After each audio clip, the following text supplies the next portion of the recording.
നമസ്കാരം, ന്യൂസ് കാർഡിലേക്ക് സ്വാഗതം. ഡോക്ടർ ഹാദിയയുടെ അച്ഛൻ നൽകിയ ഹേബിയസ് കോർപ്പസ് ഹർജി ഹൈക്കോടതി അവസാനിപ്പിച്ചു. ഹാദിയ നിയമവിരുദ്ധ തടങ്കലിലല്ലെന്ന് ബോധ്യമായതിനെ തുടർന്നാണ് നടപടി. ഹാദിയ പുനർവിവാഹം ചെയ്ത് തിരുവനന്തപുരത്ത് താമസിക്കുന്നുവെന്ന് സർക്കാർ കോടതിയെ അറിയിച്ചിരുന്നു. തന്നെ ആരും തടങ്കലിൽ പാർപ്പിച്ചതല്ലെന്ന ഹാദിയയുടെ മൊഴിയും കോടതിയിൽ ഹാജരാക്കിയിരുന്നു. മതം മാറ്റവും വിവാഹവും അംഗീകരിക്കാൻ സുപ്രീം കോടതി വരെ നിയമ പോരാട്ടം നടത്തിയ വൈക്കം സ്വദേശിനി ഹാദിയയെ കാണാനില്ലെന്ന് കാട്ടി അച്ഛൻ അശോകൻ നൽകിയ ഹേബിയസ് കോർപ്പസ് ഹർജി ഹൈക്കോടതി ഇന്നാണ് പരിഗണിച്ചത്. ഹാദിയയെ മതം മാറ്റത്തിന് പ്രേരിപ്പിച്ചത് ആരോപിച്ച് അശോകൻ 2017 പെരിന്തൽമണ്ണ പോലീസ് സ്റ്റേഷനിൽ നൽകിയ പരാതി NIA വരെ അന്വേഷിച്ചിരുന്നു. ഹാദിയ സേലത്ത് DHMS കോഴ്സിന് പഠിക്കുമ്പോൾ സഹപാഠി മതം മാറ്റത്തിന് പ്രേരിപ്പിച്ചെന്നായിരുന്നു ആരോപണം ഉണ്ടായത്.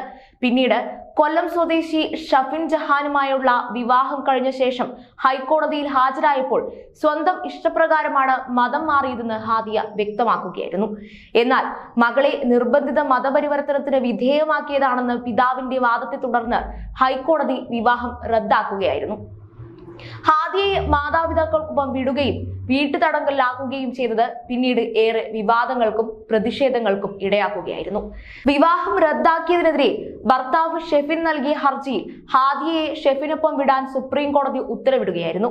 ഭർത്താവുമായി ഒത്തുപോകാത്തതിനാൽ 7 വർഷത്തിനു ശേഷം ഹാദിയ വിവാഹമോചിതയാവുകയും തിരുവനന്തപുരം സ്വദേശിയെ വിവാഹം കഴിക്കുകയും ചെയ്യുകയായിരുന്നു. അച്ഛൻ നൽകിയ ഹേബിയസ് കോർപ്പസ് ഹർജി ശ്രദ്ധയിൽപ്പെട്ടപ്പോൾ പ്രതികരണവുമായി ഹാദിയ തന്നെ രംഗത്തെത്തിയിരുന്നു. ഞാൻ സുരക്ഷിതയാണെന്നും സന്തോഷത്തോടെ ജീവിക്കാൻ അനുവദിക്കണമെന്നും ഹാദിയ പ്രതികരിച്ചു. മതം മാറ്റവും തുടർന്നുള്ള നിയമ പോരാട്ടങ്ങളും വിവാദങ്ങളും ഒക്കെ കടന്ന് കുടുംബജീവിതം നയിക്കുന്ന തന്നെ വെറുതെ വിടണം. താനിപ്പോൾ പുനർവിവാഹിതയായി ഭർത്താവിനൊപ്പം തിരുവനന്തപുരത്ത് കഴിയുകയാണെന്നും വിവാദങ്ങൾ സൃഷ്ടിക്കരുതെന്നും ഹാദിയ അഭ്യർത്ഥിക്കുകയായിരുന്നു. ഞാൻ സുരക്ഷിതയാണ്, അച്ഛനതറിയാം.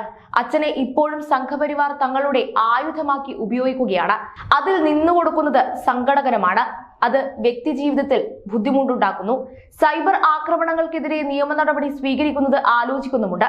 സുപ്രീം കോടതി എന്നെ എന്റെ സ്വാതന്ത്ര്യത്തിന് വിടുകയാണ് ചെയ്തത്.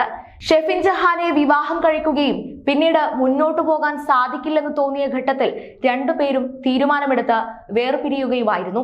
വീണ്ടും വിവാഹിതരായി. അതിനെക്കുറിച്ച് സമൂഹം ചർച്ച ചെയ്യേണ്ട ആവശ്യമില്ല. വേർപിരിയാനും പുനർവിവാഹം ചെയ്യാനും ഭരണഘടന അനുവദിക്കുന്നുണ്ട്. ഞാൻ ചെയ്യുമ്പോൾ മാത്രം എല്ലാവരും എന്തിനാണ് അസ്വസ്ഥരാകുന്നത്? ഞാൻ എവിടെയാണെന്ന് എല്ലാവർക്കും അറിയാം. ഹാദിയ എവിടെയാണെന്ന് അറിയില്ലെന്ന ഹേബിയസ് കോർപ്പസ് ഹർജിയിൽ ഒരു വസ്തുതയുമില്ല. വിവാഹം എന്റെ തിരഞ്ഞെടുപ്പാണ്. അതിൽ വേറെ സംഘടനകളുണ്ടെന്ന് പറയുന്നതിൽ വസ്തുതയില്ല. എന്റെ സ്വകാര്യതയാണ് മാതാപിതാക്കളുടെയും മാധ്യമങ്ങളുടെയും ഇടപെടൽ കാരണം ഇല്ലാതാകുന്നതെന്നും ഹാദിയ ചൂണ്ടിക്കാട്ടി. ഹാദിയയും ജഹാനും തമ്മിലുള്ള വിവാഹം കടലാസിൽ മാത്രമാണെന്നും യഥാർത്ഥ വൈവാഹിക ബന്ധമില്ലെന്നും ഇപ്പോഴത്തെ ഹർജിയിൽ അശോകൻ വാദിച്ചിരുന്നു. മെഡിസിൻ കോഴ്സ് പൂർത്തിയാക്കിയ ശേഷം ഹാദിയ ആരംഭിച്ച ഹോമിയോപ്പതി ക്ലിനിക് എപ്പോഴോ പൂട്ടിയെന്നും അദ്ദേഹം പറയുന്നു. ഹാദിയ മാനസികമായും ശാരീരികമായും രോഗിയാണെന്നും അദ്ദേഹം ഹർജിയിൽ ആരോപിച്ചു. ചില വാർത്തകൾ അനുസരിച്ച് ഹാദിയ ഷെഫിൻ ജഹാനിൽ നിന്നും വിവാഹമോചനം നേടുകയും ഇപ്പോൾ വീണ്ടും വിവാഹിതയായെന്നുമാണ് അറിയാൻ കഴിഞ്ഞതെന്നും ഹർജിയിൽ പറയുന്നു. 2016 ഹാദിയ ഇസ്ലാം മതം സ്വീകരിച്ചതും മുസ്ലിമായ ഷെഫിൻ ജഹാനുമായുള്ള വിവാഹവും രാജ്യത്തുടനീളം വലിയ കോലാഹലങ്ങൾ സൃഷ്ടിച്ചിട്ടുണ്ടായിരുന്നു. ജസ്റ്റിസുമാരായ അനു ശിവരാമൻ, C. പ്രദീപ് കുമാർ എന്നിവരുൾപ്പെടുന്ന ഡിവിഷൻ ബെഞ്ചാണ് ഹർജി പരിഗണിച്ചത്. തിരുവനന്തപുരം നെയ്യാറ്റിൻകര സ്വദേശി ഖാലിദ് ദസ്തിഗീർ എന്ന പേരുള്ള ഒരു മുസ്ലിം യുവാവിനെയാണ് ഹാദിയ രണ്ടാമത് വിവാഹം കഴിച്ചതെന്നാണ് വാർത്ത.